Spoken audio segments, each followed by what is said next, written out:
Hello, it's Cindy from Greetings and Memories.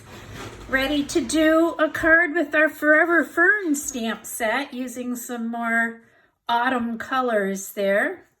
So for those of you who are joining me for World Card Making Day, click Files at the top of the page if you'd like to download the written instructions for the card with all the measurements on there for you. If you happen to be seeing this video later on YouTube, you can go to my blog at greetingsandmemories.com and find the information posted there for you. But for my World Card Making Day participants, this is what you would have received in your supply packet. So we have a little piece of linen thread that we'll set aside for now. I pre-cut the die cuts for you so that we have 3 little pieces in pumpkin pie. We have 1 foliage spray in our early espresso cardstock. And then I cut a fern for you from garden green cardstock. And those were done ahead of time with the Forever Flourishing dies that go along with our Forever Fern stamp set. And then we have a very vanilla medium envelope. You'll notice that while most of the other cards we're doing today were done in Whisper White, this one we swapped in vanilla to go with those autumn colors. And we have an espresso card base. We have a layer in garden green. And then we have 2 identical size pieces of very vanilla cardstock. One of those is going to be layered on the outside of the card. And then the other one is for you to put on the inside so that you've got a lighter surface to write on rather than trying to write right on that espresso. And I'm going to just set that aside. We're not going to use that right now, but you could certainly add some stamping to that before you put it in your card if you'd like to. We are going to be doing all of our stamping on this layer of vanilla. So move some of those other things out of the way there. I'm going to start out with this image with the longer, thinner leaves.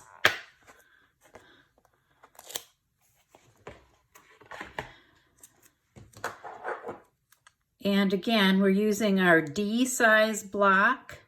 So that's going to be mounted diagonally in order to fit on that block. And I'm using my garden green ink. And we'll ink that stamp up. And I'm going to stamp that kind of a bouquet. You can barely see it underneath the die cut pieces. But it's just going to add a little bit more texture and dimension to our finished card. So I'm going to stamp it once, and then I'm going to stamp it again without re-inking. So I get a little bit lighter tone of green, and I'm going to keep crisscrossing my stems there so that I get that bouquet look. I'm going to swap this stamp out. And I'm going to go to this one that has the thicker leaves to it.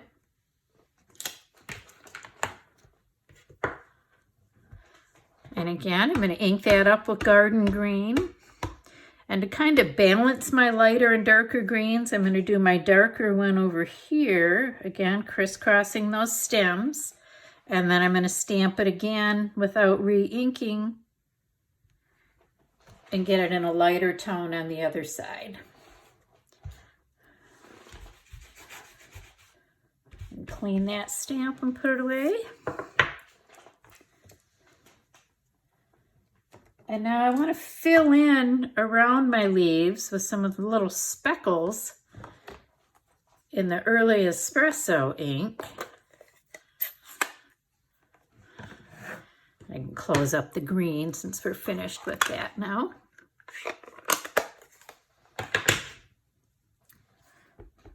And I don't want a super dark brown, so I'm going to stamp off first so that I get a lighter tone. And then I'm going to stamp it again without re-inking, like I said earlier. So the color kind of fades. I'm going to twist and turn that different directions.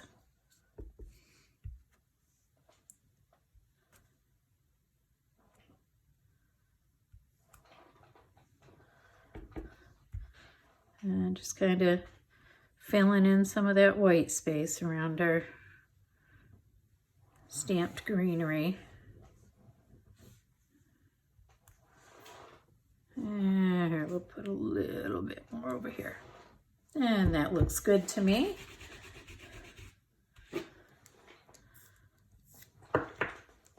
And now I'm going to do my greeting. And I'm going to go ahead and use the "You Can Do This" again.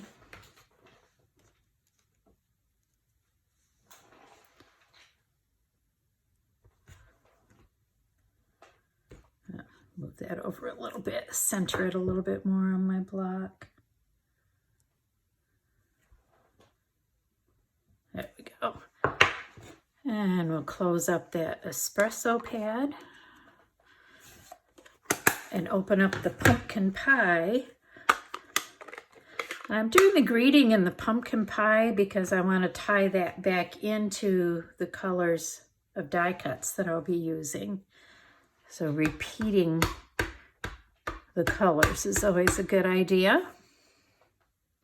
And then I'm going to stamp that right along the bottom, like that.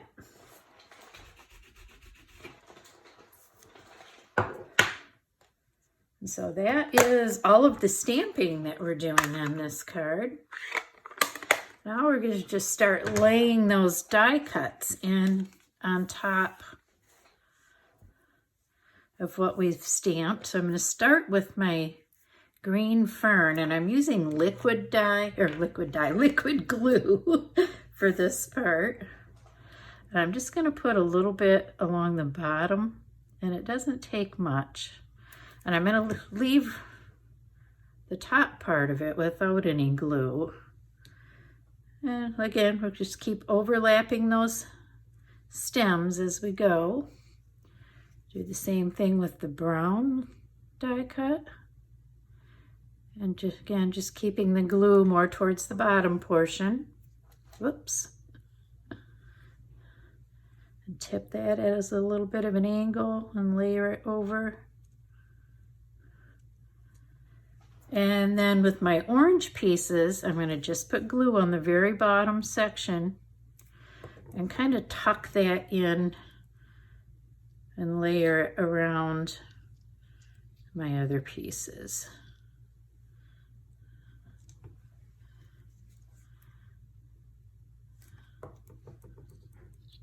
Again, kind of tucking it under what I've already got there.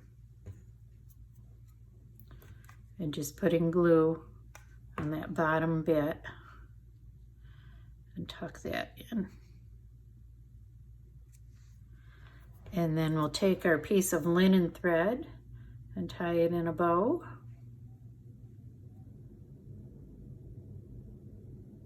Oops, I can tell I've got that kind of uneven. We'll try again.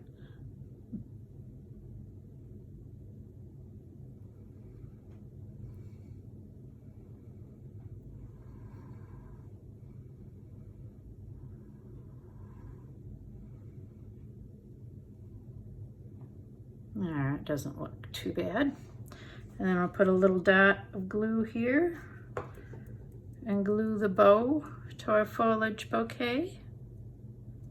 And that will dry clear, so no need to worry about the glue showing. And now we'll just layer up our card. So we have our espresso base and our garden green layer.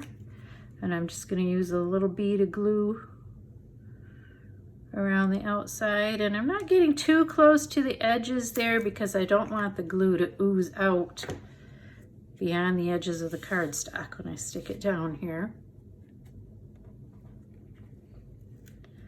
So kind of get that centered. And what's nice about using liquid glue is it does give you a little bit of time to reposition that layer if you don't get it quite right.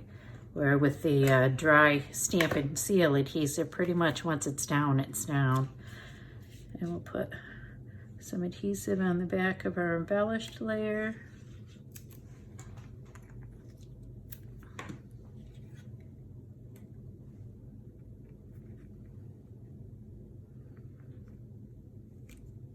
And get that positioned.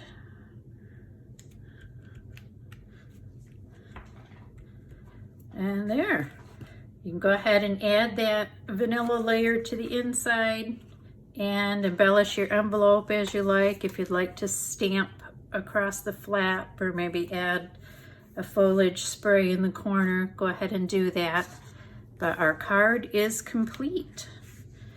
Again, you can find the instructions under the Files tab if you want the written instructions for World Card Making Day. This is Cindy from Greetings and Memories. Thanks again for joining me. See you next time.